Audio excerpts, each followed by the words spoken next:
Hello বন্ধুরা, আজ আমি তোমাদের কাছে নতুন একটা ডেকোরেশন নিয়ে এসেছি। আজকে আমি জগ বানিয়ে তোমাদেরকে দেখাবো। দেখো, এই জগ তৈরি করতে আমার কি কি লাগছে তোমাদেরকে দেখিয়ে দিচ্ছি। এখানে দেখো আমি আটা মেখে রেখেছি, আর এখানে ছোট ছোট পুঁতির কানের রয়েছে। আজ আমি দেখো ইনসেক্টস বানিয়ে তোমাদেরকে দেখাবো।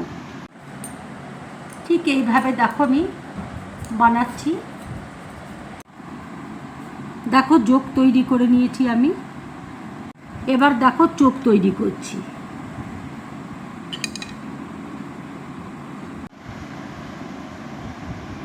দেখো চোখ দুটো আমি তৈরি করে দিলাম, ডিজাইন করে দিচ্ছি।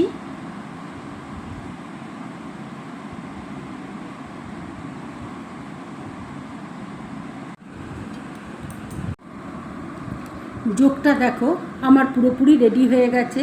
যদি আমার এই ডেকোরেশনটা তোমাদের ভালো লাগে তাহলে লাইক করবে, শেয়ার করবে, আর ড্রিম ব্লগ চ্যানেলটাকে সাবস্ক্রাইব করবে। তোমরা বেশি করে কমেন্টস করবে, তাহলে আমার খুব ভালো লাগবে। নমস্কার।